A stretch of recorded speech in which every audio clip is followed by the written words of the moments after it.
Are you going to do a live, mijo, too? Or just record? You want me to do a live? I don't know. He's doing a live, right? You're going to do a live? Hold on, yeah. Hold on. Yeah, let me do that. He's going to set up for a live. We're trying to do a whole lot of things at one time. It's once I get in there to dance, I can't come back out. Do you think a live is better? Well, Or do you want to record it for our purposes? It's totally up to you. I can just record it Okay. since everybody's ready. Let me, Okay.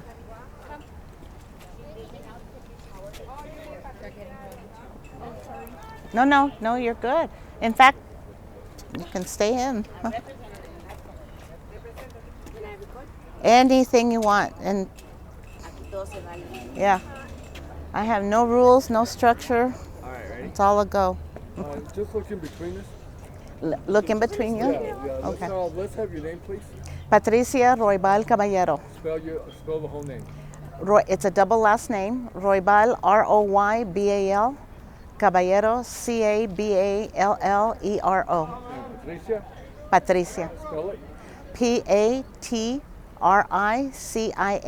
And what is your title? I'm wearing so many titles today. First and foremost, I'm a Piro Manso Tiwa, Indian Pueblo tribe of San Juan de Guadalupe from Las Cruces, and I'm also a New Mexico State representative. Okay. Let's start off with the purpose of the ceremony today. Well, it's very important for us to have a ceremonial blessing on the eve of Indigenous Peoples Day. In New Mexico this January, we passed a law in which the governor signed to declare the first ever Indigenous Peoples Day in New Mexico. We joined 7 or 8 other states right now around the nation. It's part of a national movement to clarify that Columbus did not discover America. There were indigenous presence, and in fact, our Piro Manso Tiwa tribe was one of the parent tribes in the region. In fact, we were already present. We weren't to be discovered, we were here. And so that's the prehistory, ancestral history. And so we thought it was very important to demonstrate and to inform the general public that in this El Paso, Las Cruces, New Mexico, Juarez region, we are one people, no walls, no borders. We've never had that. And that we wanted to show our solidarity with the tribes in the region and with the communities of El Paso in articulating that these lands that everyone is on, the city of El Paso, the county, residents, are all indigenous people's lands. And it's a reaffirmation ceremony and a way in which to reaffirm our presence, but more importantly to add and fuel the movement for creating Indigenous Peoples Day at the national level. We'd like to have Congress pass the law, and of course, under this current administration, I doubt seriously that we will receive an endorsement by the president, but it's important to articulate and show and demonstrate our solidarity. Would you like to see Columbus Day completely abolished?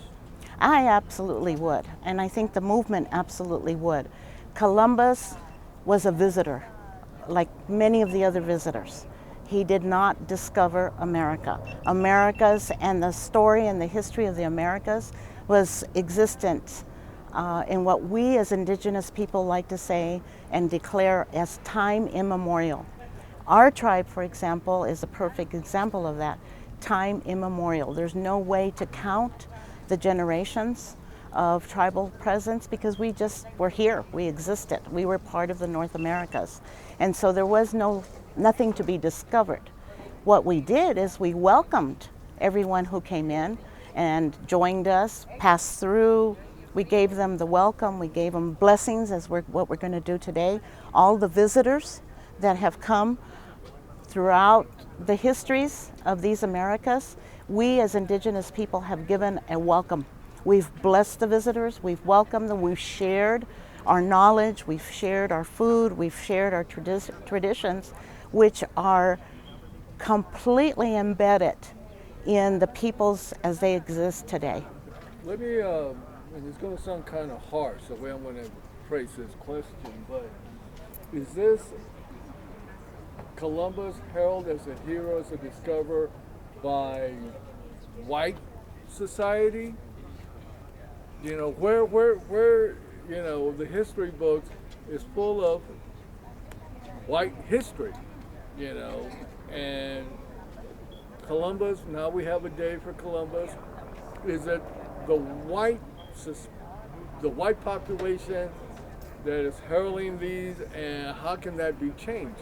Well, and I think this is how we're changing it, by coming together, showing our solidarity, and reaffirming our presence. And you're absolutely correct. It's not just white Western settler history that was attempting to rewrite and erase the history of indigenous peoples. And that's exactly what we're combating.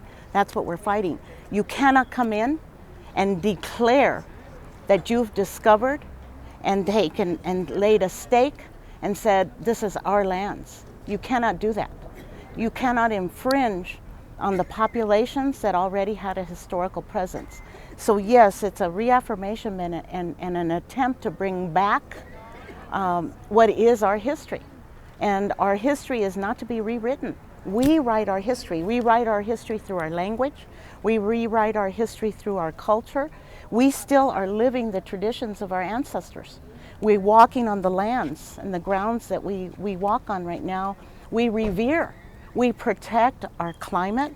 We protect our water. We protect our air. We protect all living matter.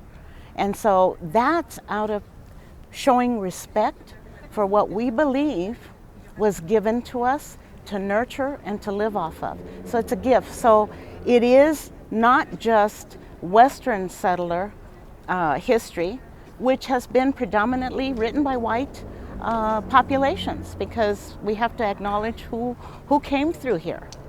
Because We refute the notion of manifest destiny.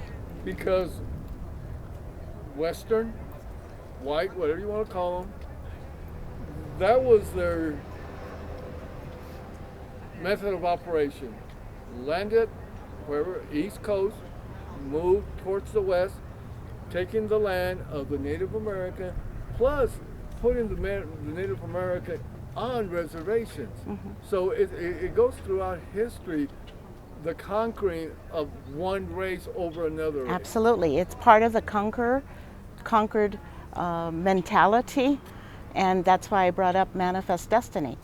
They thought that it was their destiny manifested to them by their beliefs, Christian beliefs, whatever those were, whatever they thought was their right to come in and just lay that claim.